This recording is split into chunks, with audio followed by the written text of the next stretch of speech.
before the news conference begins. When the news conference begins, the chair will make a brief opening statement and then take your questions. If you have a question, please raise your hand, and Michelle Smith, who will be standing over here, will call on you. When you're called on, please wait for the microphone to be passed to you. There will be one on each side of the room. Also, please take a moment to silence phones, laptops, or any other electronic devices that might make noise. And I'll be back in a little bit with a 2-minute warning for the cameras.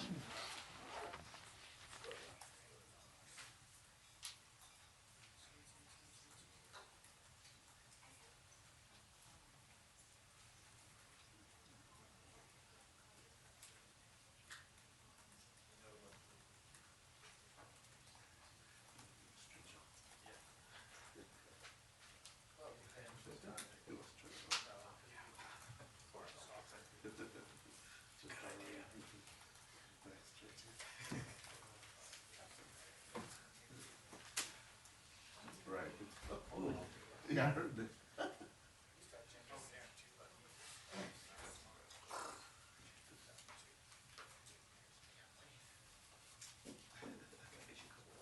Right.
Good afternoon. My colleagues and I remain squarely focused on achieving our dual mandate goals of maximum employment and stable prices for the benefit of the American people. While the unemployment rate remains low, it has edged up. Job gains have slowed, and downside risks to employment have risen. At the same time, inflation has risen recently and remains somewhat elevated. In support of our goals, and in light of the shift in the balance of risks, today the Federal Open Market Committee decided to lower our policy interest rate by a 1/4 percentage point. We also decided to continue to reduce our securities holdings. I'll have more to say about monetary policy after briefly reviewing economic developments. Recent indicators suggest that growth of economic activity has moderated. GDP rose at a pace of around 1.5% in the first half of the year, down from 2.5% last year. The moderation in growth largely reflects a slowdown in consumer spending. In contrast, business investment in equipment and intangibles has picked up from last year's pace. Activity in the housing sector remains weak.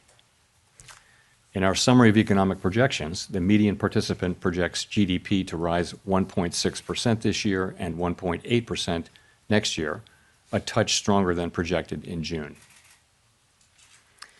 In the labor market, the unemployment rate edged up to 4.3% in August, but remains little changed over the past year at a relatively low level. Payroll job gains have slowed significantly to a pace of just 29,000 per month over the past 3 months. A good part of the slowing likely reflects a decline in the growth of the labor force due to lower immigration and lower labor force participation. Even so, labor demand has softened, and the recent pace of job creation appears to be running below the break-even rate needed to hold the unemployment rate constant. In addition, wage growth has continued to moderate while still outpacing inflation. Overall, the marked slowing in both the supply of and demand for workers is unusual. In this less dynamic and somewhat softer labor market, the downside risks to employment appear to have risen. In our SEP, the median projection for the unemployment rate is 4.5% at the end of this year and edges down thereafter. Inflation has eased significantly from its highs in mid-2022, but remains somewhat elevated relative to our 2% longer-run goal. Estimates based on the Consumer Price Index and other data indicate that total PCE prices rose 2.7% over the 12 months ending in August, and that, excluding the volatile food and energy categories, core PCE prices rose 2.9%. These readings are higher than earlier in the year as inflation for goods has picked up. In contrast, disinflation appears to be continuing for services. Near-term measures of inflation expectations have moved up, on balance, over the course of this year on news about tariffs, as reflected in both market and survey-based measures. Beyond the next year or so, however, most measures of longer-term expectations remain consistent with our 2% inflation goal. The median projection in the SEP for total PCE inflation is 3.0% this year and falls to 2.6% in 2026 and to 2.1% in 2027. Our monetary policy actions are guided by our dual mandate to promote maximum employment and stable prices for the American people. At today's meeting, the committee decided to lower the target range for the federal funds rate by a 1/4 percentage point to 4 to 4.25%, and to continue reducing the size of our balance sheet. Changes to government policies continue to evolve, and their effects on the economy remain uncertain. Higher tariffs have begun to push up prices in some categories of goods, but their overall effects on economic activity and inflation remain to be seen. A reasonable base case is that the effects on inflation will be relatively short-lived, a one-time shift in the price level. But it is also possible that the inflationary effects could instead be more persistent, and that is a risk to be assessed and managed. Our obligation is to ensure that a one-time increase in the price level does not become an ongoing inflation problem. In the near term, risks to inflation are tilted to the upside and risks to employment to the downside. a challenging situation. When our goals are in tension like this, our framework calls for us to balance both sides of our dual mandate. With downside risks to employment having increased, the balance of risks has shifted. Accordingly, we judged it appropriate at this meeting to take another step toward a more neutral policy stance. With today's decision, we remain well positioned to respond in a timely way to potential economic developments. We will continue to determine the appropriate stance of monetary policy based on the incoming data, the evolving outlook, and the balance of risks. In our SEP, FOMC participants wrote down their individual assessments of an appropriate path for the federal funds rate, based on what each participant judges to be the most likely scenario for the economy. The median participant projects that the appropriate level of the federal funds rate will be 3.6% at the end of this year, 3.4% at the end of 2026, and 3.1% at the end of 2027. This path is 1/4 percentage point lower than projected in June. As is always the case, these individual forecasts are subject to uncertainty, and they're not a committee plan or decision. Policy is not on a preset course. The Fed has been assigned 2 goals for monetary policy: maximum employment and stable prices. We remain committed to supporting maximum employment, bringing inflation sustainably to our 2% goal, and keeping longer-term inflation expectations well anchored. Our success in delivering on these goals matters to all Americans. We understand that our actions affect communities, families, and businesses across the country. Everything we do is in service to our public mission, and we at the Fed will do everything we can to achieve our maximum employment and price stability goals. Thank you. I look forward to our discussion. Chris. Great. Thank you. Chris Rugaber at Associated Press. As you know, Fed Governor Stephen Miron has kept his position at the White House, even as he's joined the Fed board. This is the first time, I believe, the Fed's board has had someone with executive branch ties in decades. Does this compromise the Fed's independence from day-to-day politics? And relatedly, how can you maintain the public's perception the Fed is politically independent with this dynamic? Thank you. So we did welcome a new committee member today, as we always do, and the committee remains united in pursuing our dual mandate goals. We're strongly committed to maintaining our independence, and beyond that, I really don't have anything to share. Well, great. And then just as a quick follow-up, I'm sorry, can you and other Fed officials have spoken extensively about the impact of tariffs on inflation, although perhaps with many companies appearing to eat the tariffs, tariffs may be impacting the labor market and other parts of the economy instead.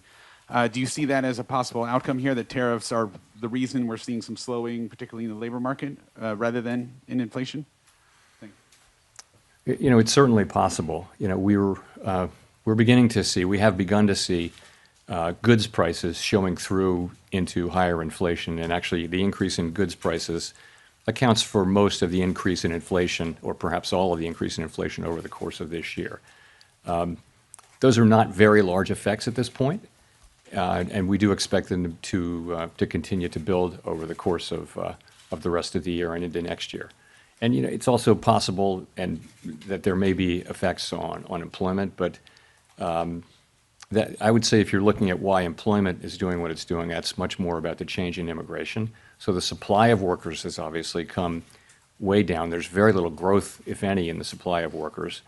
And at the same time, demand for workers has also come down quite sharply, and to the point where we see what I've called a curious balance. It's, you know, typically when we say things are in balance, that sounds good, but in this case, the balance is because both supply and demand have come down quite sharply. Now demand coming down a little more sharply because we now see the unemployment rate edging up. Nick. Nick Timmeros of the Wall Street Journal. Chair Powell, do economic conditions and the balance of risks no longer warrant a restrictive policy setting? So I don't think we can say that. What we can say is this, that over the course of this year, we've kept our policy at a restrictive level, and people have different views, but a clearly restrictive level, I would say.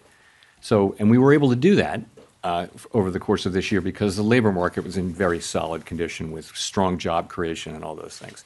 I think if you go back to April and now look at the revised job creation numbers for May, June, July, and August, you can I can no longer say that. So what that means is that the risks were clearly tilted toward inflation. I would say they're moving toward equality. Maybe they're not quite out of equality. We don't need to know that. But we do know that they've moved meaningfully toward greater equality, the risks between the two goals, and that suggests that we should be moving in the direction of neutral, and that's what we did today. Under what circumstances would a larger than 25 basis points rate cut be warranted? And how seriously was that option entertained at your meeting this week? There wasn't widespread support at all for a 50 basis point cut today. I think we've done very large rate hikes and very large rate cuts in the last 5 years, and you tend to do those at a time when you feel that policy is out of place and needs to move quickly to a new place. That's not at all what I feel certainly now. I feel like our policy has been doing the right thing so far this year. I think we were right to wait and see how tariffs and inflation and the labor market evolved. I think we're now reacting to the much lower level of job creation and other evidence of softening in the labor market and saying, well, those risks are maybe not fully balanced, but moving in the direction of balance now. And so that warrants a change in policy. Colby Smith with the New York Times. Should we be viewing today's cut as the committee taking out some insurance against the possibility that the labor market is at risk of weakening? Or is it the committee's view that the dynamics of a downturn are already in place? I guess I'm just trying to square the shift in the rate forecast in the SEP towards more cuts than just 3 months ago, with the fact that the forecast for unemployment didn't change. Yeah, I think you could think of this in a way as a risk management cut, because if you look at the SEP, actually, the projections for growth this year and next actually ticked up just a little bit, and inflation and unemployment didn't really move much. So what's different now? What's different now is that you see a very different picture of the risks to the labor market. You've seen, we were looking at 150,000 jobs a month at the time of the last meeting, and now we see the revisions and we see the new numbers. And I don't want to put too much emphasis on payroll job creation, but it's just one of the things that suggests that the labor market is really cooling off. And that tells you that it's time to take that into account in our policy. So just looking at the SEP, once again, the median participant has inflation higher than previously expected by the end of next year, and the Fed not getting back to the 2% target until 2028. So I guess I'm just wondering how you characterize the risk to price pressures of kicking off a series of cuts at this point. Yeah, so I would look at it this way. We fully understand and appreciate that we need to remain fully committed to restoring 2% inflation on a sustained basis, and we will do that.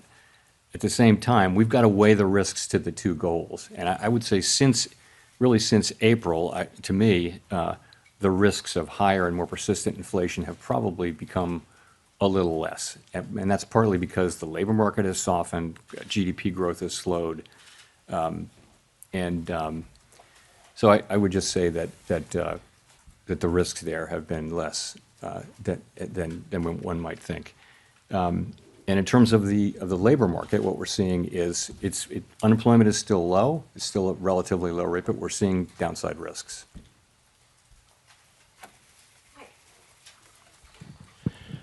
Michael McKee from Bloomberg Radio and Television.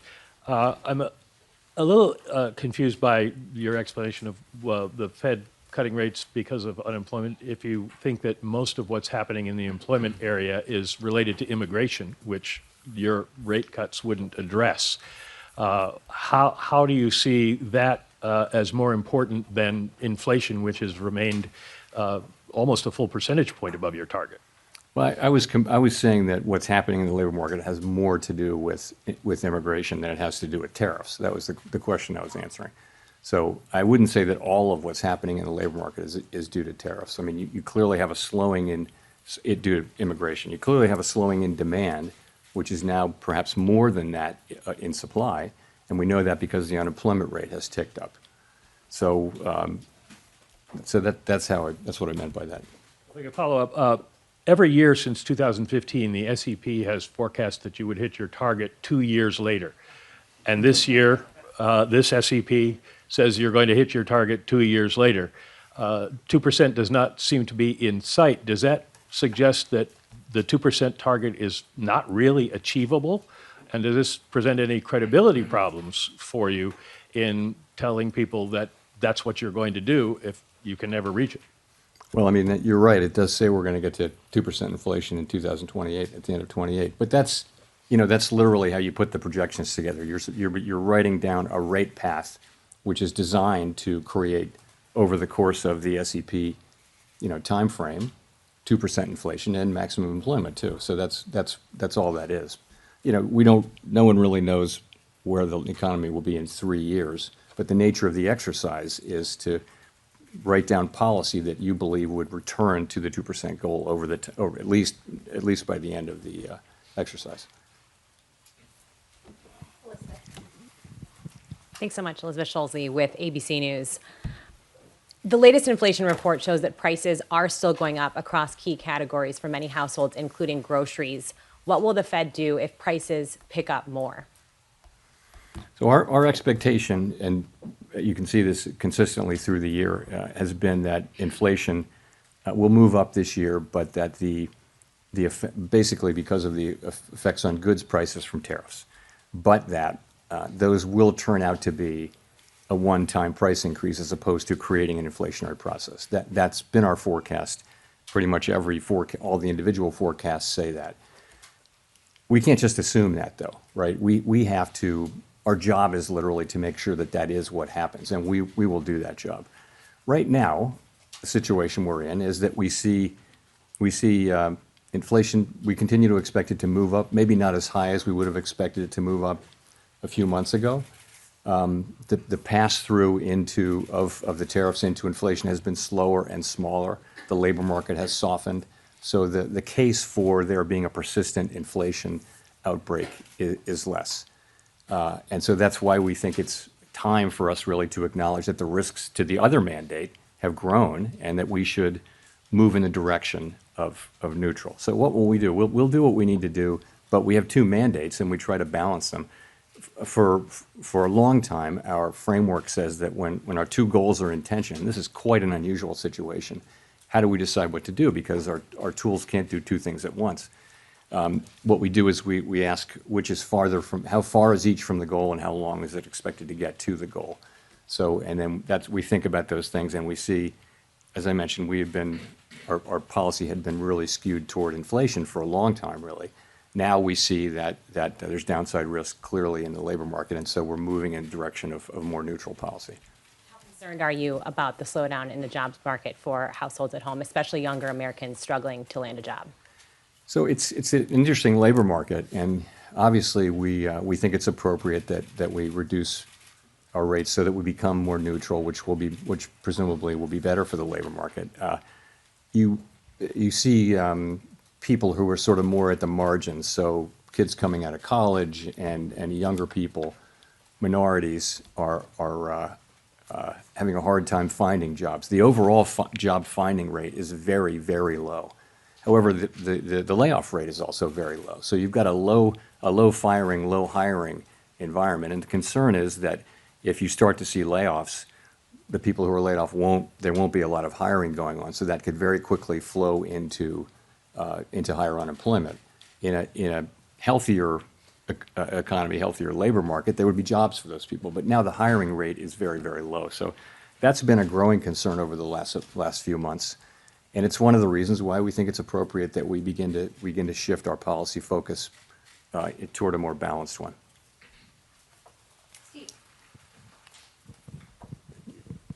Steve Leisman, CNBC. Mr. Chair, in the past, during rate cuts, you used the word recalibration. And I wonder if you pointedly did not use it this time. And in fact, when you said policy is not on a preset course, did you mean that as sort of the opposite of recalibration? Are we meeting to meeting, data point by data point? Are we in the process here of getting back to neutral? Thank you.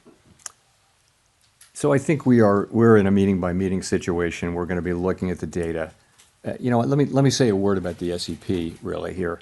So we often point this out. What the SEP is it's an accumulation of the individual projections of 19 people, showing what they believe at a particular moment in time to be the most likely path for the economy and thus the appropriate path for monetary policy as well. And as you know, we don't debate or try to agree on what that is. We just write them down and accumulate them. We do sometimes discuss them. And so we always say we're not on a preset path, and we really mean that. The actual decisions we make are going to be based on the incoming data, the evolving outlook, and the balance of risks at the time the decisions are actually made. So you will have seen that we have 10 participants out of 19 who wrote down 2 or more cuts for the remainder of the year, and 9 who wrote down fewer than, in fact, in a good number of cases, no more cuts. So rather than looking at this as certainty, I would encourage people, as always, to look at the SEP as through the lens of probability. And so there are different possible outcomes and likelihoods rather than this one is certain and this one isn't happening. So that's what I would say. Thank you for getting to my follow-up question, which was, is the dispersion in the outlook a sign of uncertainty of policy in the meetings to come? Thank you. You know, it is such an unusual situation. Ordinarily, when the labor market is weak, inflation is low. And when the labor market is really strong, that's when you gotta be careful about inflation. So we have a situation where we have two-sided risk.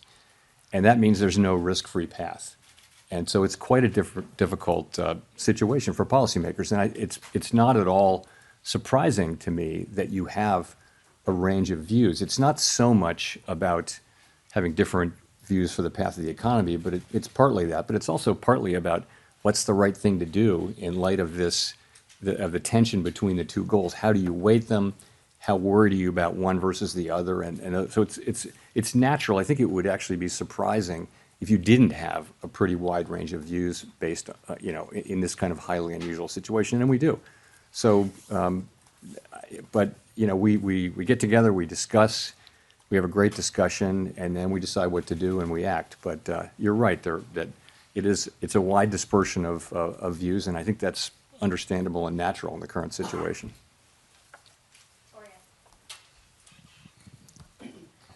Hi, Victoria Guida with Politico. You've talked a lot about Fed independence and the importance of it over the years, but as markets have questions about what exactly President Trump's intentions are with the Fed, what would you point to as the things they should be watching to determine that the Fed is still making decisions based on, the economic outlook rather than political considerations? Look, it's deeply in our culture to do our work based on the incoming data and never consider anything else. That's just, everybody who's at the Fed really feels strongly about that way. So, you'll know it by the way we talk about what we're doing, by the speeches that people give, by the decisions that we make. You'll know that we're just still going to do that. That's all we do. And we don't frame these questions at all or see them in terms of political outcomes. I think when you get to another part of Washington, everything is seen through the lens of, does it help or hurt this political party, this politician? That's the framework. And I think people find it hard to believe that that is not at all the way we think about things at the Fed. We're taking a longer perspective. We're trying to, serve the American people as best we can. So I think you would be able to tell. I don't believe we'll ever get to that place. I would say we're doing our work exactly as we always have now. And people they're making their arguments, and we're having a great discussion around these challenging issues. So, do you see the court case around Lisa Cook as being related to questions of Fed independence? I see it as a court case that it would be inappropriate for me to comment on. Thanks, Mr. Chairman. Edward Lawrence from Fox Business. So we saw the preliminary benchmark revisions down 911,000. The revisions for June were the first negative revisions we've seen since December of 2020. How can the Fed base important decisions on rate and what to do with the interest rates on data that seems to be, as you've called it in the past, noisy? So on the QCEW, the revision that we saw was almost exactly what we expected. It was amazing how close the expectation was. So, and the reason for that is, for the last bunch of quarters, there's been almost a predictable overcount. And I think the Bureau of Labor Statistics really does understand this, and they're working hard to fix it. It's got to do, of course, it has something to do with low response rates, but it's also got to do with what's called the birth-death model, because a good amount of job creation happens around new companies and how many go out of business, how many are founded. And it's just really hard. You can't survey for that. You've got to have a model that predicts that. And it's quite difficult to do, especially when the economy is undergoing big changes. So, and they've been working on that and are making progress on it. But the data we get is still good enough for us to do our work. To the extent we have issues around data right now, it's about low response rates. That's happened all over really. Response rates are just lower to surveys now, both in and out of the government. And it's no great secret. We want higher response rates, and we need those to have, less volatile data. And the way to get that is to make sure that the agencies that collect the data have sufficient resources to drive higher response rates. It's not a complicated problem, but that's what it takes. It's not a mystery. That's what it takes. The other thing I'll say, Edward, is in the case of the job creation, the response rate is quite low for the first month, or lower for the first month. By the time you get to the second or third month, you're still collecting responses for that last month, for that prior month, and you get to the place where the data are much more reliable by the second and certainly the third month. So it's not that we don't get the data, it's just that we get it a little later. But for the benchmarks, if that holds, it's 51% of the jobs that we thought were there weren't really there. It shows a weaker job market coming into this year. If you had had that information, would it have changed your mind related to where the interest rates should be? Should there have been a cut earlier? We have to live life looking through the windshield rather than the rearview mirror, as you know. And all I can tell you is we see where we are now, and we take appropriate action, and we took that appropriate action today. Thanks. Howard Schneider with Reuters. So as you mentioned a minute ago, some margins of the job market would suggest that the slide's already happening. A black unemployment rate in August was above 7%, declining work week, difficulty among college graduates finding work, rising youth unemployment. Why do you think a 1/4 percentage point now is going to arrest that? Well, I didn't say that I thought a 1/4 point would make a huge difference to the economy, but you've got to look at the whole path of rates, right? And the market's has already been baking in expectations. I mean, our market works through expectations, right? So I think our policy path really does matter. And I think it's important that we use our tools to support the labor market when we do see signs like that. I did mention that. You see minorities, unemployment going up, you see younger people who are more vulnerable economically, more susceptible to economic cycles. That's one of the reasons, in addition to just overall lower payroll job creation, that shows you that at the margin, the labor market is weakening. I would also point to labor force participation. Some part of the significant decline in labor force participation over the last year has probably been cyclical in nature rather than just the usual aging process. So we put all those together, and we see that the labor market is softening, and we don't need it to soften anymore, don't want it to. So we use our tools, and it starts with a 25 basis point rate cut, but the market's also pricing in a rate path. I'm not blessing what the market's doing at all. I'm just saying it's not just one action. As a follow-up to that, the growth mix right now seems very concentrated in investment and on the consumer spending side in the higher income groups. Do you feel that that's an unsustainable mix for the economy moving forward? I wouldn't say that. I mean, you're right. Those are two. We're getting unusually large amounts of economic activity through the AI build out and corporate investment.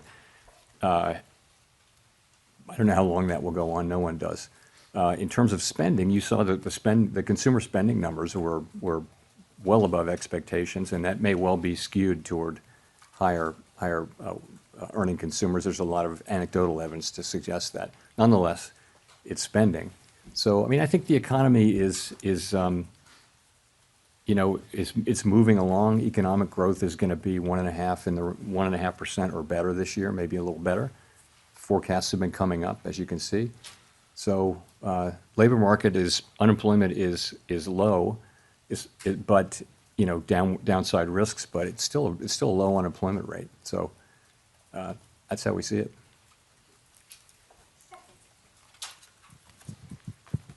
Hi, Stephanie Rule, MSNBC. Treasury Secretary Scott Bessent has said that the Federal Reserve suffers from mission creep and institutional bloat. He's now calling for an independent review. Would you support an independent review, or are you open to any sort of reform in any areas of the Fed? I, of course, am not going to comment on anything the Secretary says or really any other officer says.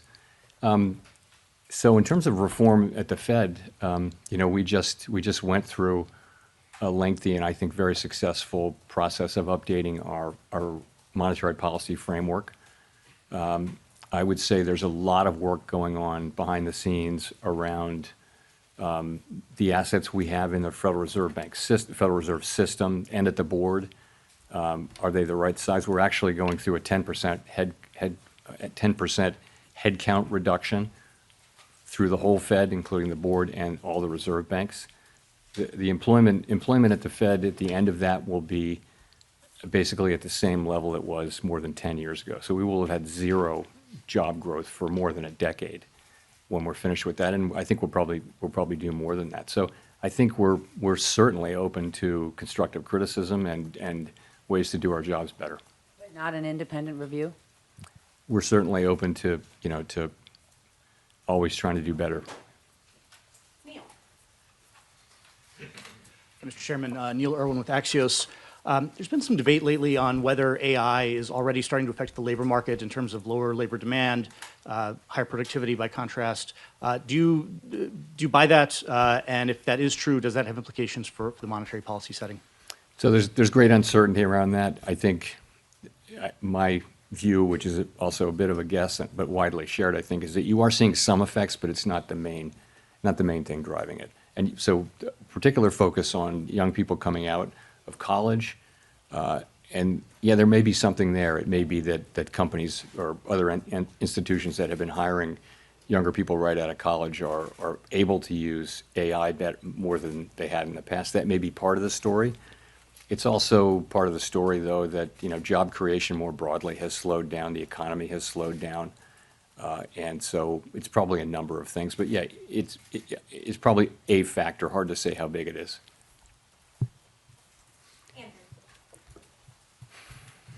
Thanks, Mr. Chairman. What evidence do you see of tariffs showing up in inflation? Well, if you can take goods, just sort of the broad goods category, and last year, goods inflation was negative. If you go back 25 years, that was the typical thing, was that goods inflation was, goods prices generally went down, even adjusting for quality. So that was not the case during the pandemic, of course. Goods inflation went very high, but we had essentially returned to zero or slightly negative inflation. Now, I think goods inflation over the course of the past year is 1.2%, which doesn't sound like a lot, but it's a big change. So we think, analysts have different views, but we think it's contributing 0.3 or 0.4, something like that, to the current core PCE inflation reading, which is 2.9%. So it's contributing. What seems to be happening is that the tariffs are mostly not being paid by exporters, mostly being paid by really the companies that sit between the exporter and the consumer. So if you buy something and you sell it through retail or you use it to make a product, you're probably taking a lot of those costs on and not able to pass it fully along to the consumer yet. That appears to be what we're seeing. All of those companies and entities in the middle, they'll tell you that they have every intention of passing that through in time, but they're not doing that now. To the consumer, the pass-through has been pretty small. It's been slower and smaller than we thought. But the evidence it's very clear that there's some pass-through. I also wanted to ask if you could share with us the conditions under which you might consider leaving the Fed in May. I have nothing new on that for you today.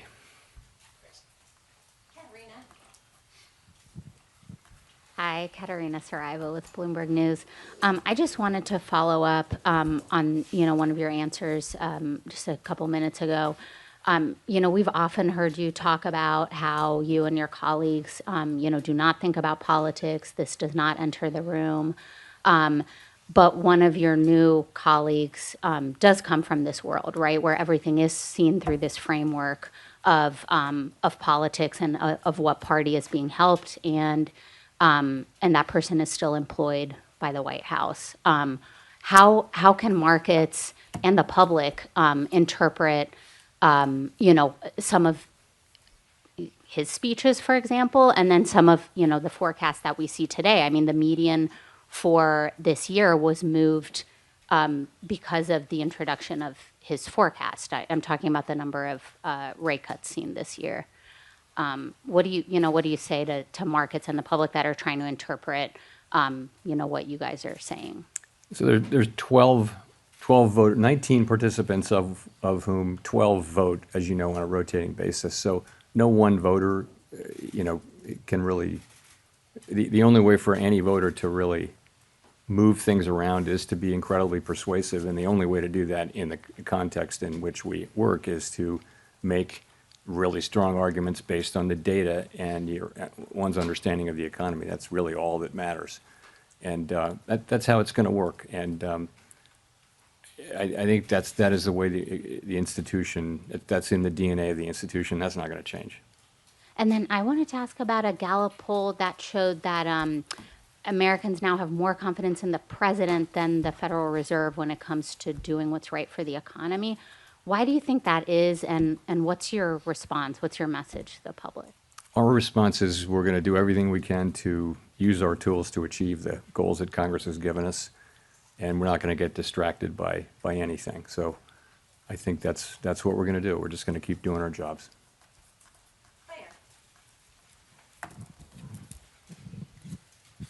Claire Jones, Financial Times. Given the range of views expressed prior to the meeting, I think there was a lot less dissent today than a lot of people expected. It'd be good to know just what you think the drivers were of coming to that very strong consensus in the meeting, and also on the flip side to just explain why the dot plots are really so scattered between, someone even expecting rates to end up higher by the end of the year to 5 cuts. I mean, what were the kind of range of views you heard about, on one side, why there was so much support for a cut today, and on the flip side, why there's so much divergence about what comes next? So I think there's quite a wide assessment that the situation has changed with respect to the labor market. Whereas we could still say, and did say in July, at the time of the July meeting, that the labor market was in solid condition, and we could point to 150,000 jobs per month and many other things. I think that the new data that we've had, and it's not just payrolls, it's other things as well, suggests that there really is meaningful downside risk. I said there was downside risk then, but I think that downside risk is now a reality, and there's clearly more downside risk. So I think that's broadly accepted. And so that meant different things for different people. Some wrote down, almost everyone wrote down, supported this cut, and some supported more cuts and some didn't, as you will see from the dot plot. So that's just the way it is. I mean, people have, you have people who take this work very seriously, think about it all the time, do their work, discuss it with our colleagues. We endlessly discuss this between ourselves, and then we have a meeting where we put it all out on the table, and this is what you get. And you're right, there's a range of views in the dots, and I think that's, like I said, very unsurprising given the quite unusual, historically unusual nature of the challenges that we face. But let's remember, though, the unemployment rate's 4.3%. The economy's growing at 1.5%. So it's not a bad economy or anything like that. We've seen much more challenging economic times. But from a policy standpoint, the standpoint of what we're trying to accomplish, it's challenging to know what to do. There are, as I mentioned earlier, there are no risk-free paths now. It's not incredibly obvious what to do. So we have to keep our eye on inflation. At the same time, we cannot ignore and must keep our eye on maximum employment, which is those are our two equal goals. And you will see that there are a range of views on what to do. Nonetheless, we came together today at the meeting and acted with a high degree of unity.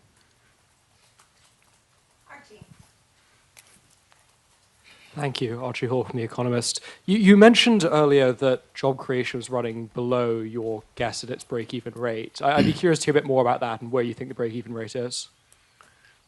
So there are many different ways to calculate it, and none of them is perfect. But it's clearly come way down. You could say it's somewhere between 0 and 50,000, and you'd be right or wrong. I mean, there's just many different ways to do it. So wherever it was, 150,000, 200,000 a few months ago, it's come down quite significantly, and that's because a very lower amount of people are joining the labor force. The labor force really not growing much at this point, and that's a lot of where the supply of labor was coming from over the last 2 or 3 years. So we're not getting that now. We've got much lower demand. It's interesting that supply and demand have really come down together so far, except now we do have unemployment ticking up just one tick outside of the range where it's been for a year. 4.3% is still a low level, but I think this speedy decline in both supply and demand has certainly gotten everyone's attention. Follow up, if I may. You mentioned the downside risk to employment a fair amount, but it's striking that measures of kind of activity and output for the third quarter, those that we have, seem pretty strong. The Atlanta Fed's GDP now is very strong. You mentioned strong PCE numbers as well. How do you square those things? Is there a chance actually could be upside risk to the labor market if those activity measures are right? Well, that would be great. We'd love that to happen. So I don't know that you see a big tension there, but it's gratifying to see that economic activity is holding in, and it's a good bit from consumption. It looks like consumption was stronger than expected, what we got earlier this week, I guess. And also we're getting, a fairly narrow sector is producing a lot of economic activity, which is the AI build out and business investment. So we watch all of it, and I would say we did move up. The median for growth for this year actually moved up in the SEP between the June and September SEPs. So, and really the inflation and labor market didn't change much. It's really the risks that we're seeing to the labor market that were the focus of today's decision. Nicole. Hi, Nicole Goodkind with Barron's. Thank you for taking my question. Given the cumulative impact of high interest rates on the housing sector, I'm wondering how concerned you are that current rate levels are exacerbating housing affordability issues and potentially hindering household formation and wealth accumulation for a segment of the population? Housing is an interest-sensitive activity, so it's at the very center of monetary policy. When the pandemic hit and we cut rates to zero, the housing companies were incredibly grateful, and it was really, they said that was the only thing that kept them going, was that we cut so aggressively and provided credit and things like that, and they were able to finance because we did that. The other side of that is when inflation gets high and we raise rates, and you're right, it does burden the housing industry, and so rates have come down a bit, and as that happens, we don't set mortgage rates, but our policy rate changes do tend to affect mortgage rates. And that has been happening, and that'll of course raise demand. Lower borrowing rates for builders will help, builders will help supply. And so some of that should happen. I think most analysts think that it would have to be pretty big changes for it to matter a lot, big changes in rates to matter a lot for the housing sector. And the other thing is by achieving maximum employment and price stability, that's a strong economy. That's a good economy for housing. And then the last thing I'll say is, there's a deeper problem here. There's not a cyclical problem that the Fed can address, and that just is a pretty much nationwide housing shortage. Or a lot of places in the country just don't have enough enough housing for people. And you know, all of the areas around metropolitan areas like Washington, for example, are very built up, and so you're having to build farther and farther out, and so that's where it is. And just a quick follow-up. During the last SEP, or the press conference following the last SEP, you seemed to indicate that policymakers lacked conviction about their projections, and I'm wondering if you still feel that way. You know, forecasting is very difficult even in placid times. And as I've mentioned before, forecasters are a humble lot with much to be humble about. So I think right now is a particularly challenging time, even more uncertain than usual. And so I don't know any forecaster anywhere, really. Ask any of the forecasters whether they have great confidence in their forecast right now. I think they'll honestly say no.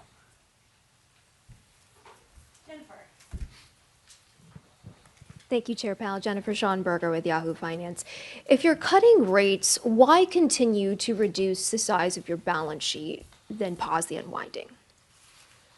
Well, I think we're cutting the size of our balance sheet quite marginally now. As you know, with the balance sheet, we're still in an abundant reserves condition, and we've said that we would stop somewhat above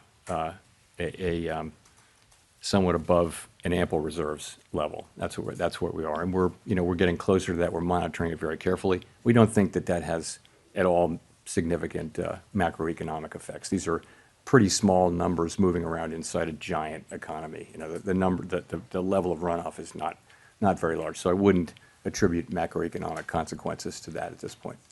And at his recent confirmation hearing, Stephen Myron brought up that the Fed actually has 3 mandates from Congress, not just jobs and stable prices, but also moderate long-term interest rates. So what does Congress mean by moderate long-term interest rates? How should we understand that when we see the 10-year Treasury moving? And how do you think about this part of the mandate when policy choices like rate cuts or balance sheet reductions affect the long end of the yield curve?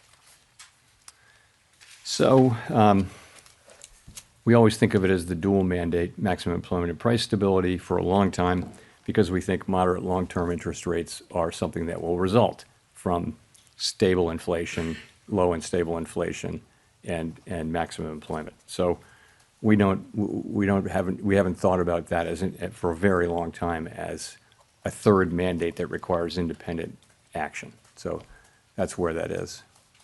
And there's no thought of, as far as I'm concerned, there's no thought of considering that, considering that we somehow incorporate that in as something in a different way.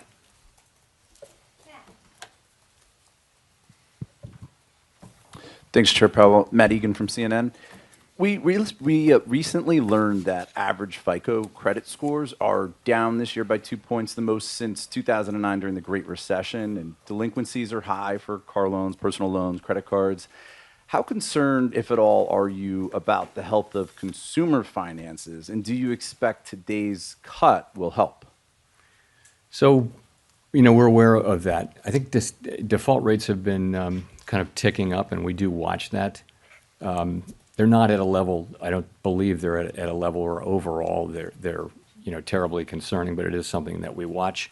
Lower rates should support economic activity. I don't know that one rate cut will have, a visible effect on that, but over time, a strong economy with a strong labor market is what we're aiming for, and stable prices, so that should help. Just to follow up, this rate cut is coming at a time when the stock market is at or near all-time highs, and some valuation metrics are elevated historically. Is there a risk that cutting rates could overheat financial markets, potentially fueling a bubble? We're tightly focused on our goals, right? And our goals are maximum employment and price stability. And so we take the actions that we take with an eye on those goals. Separately, and that's why we did what we did today. Separately, we monitor financial stability very, very carefully, and I would say it's a mixed picture. But households are in good shape, banks are in good shape. Overall, households are still in good shape in the aggregate, and I know that people at the lower end of the income spectrum are under pressure, obviously. But from a financial stability perspective, we monitor that picture. we don't have a view that there's a right or wrong level of asset prices for any particular financial asset, but we monitor the whole picture, really looking for structural vulnerabilities, and I would say those are not elevated right now. Jean, we'll go to you for the last question. Hi, Chair Powell. Jean Young with M&I Market News. I wanted to ask about inflation expectations. You've said the Fed can't take the stability of inflation expectations for granted.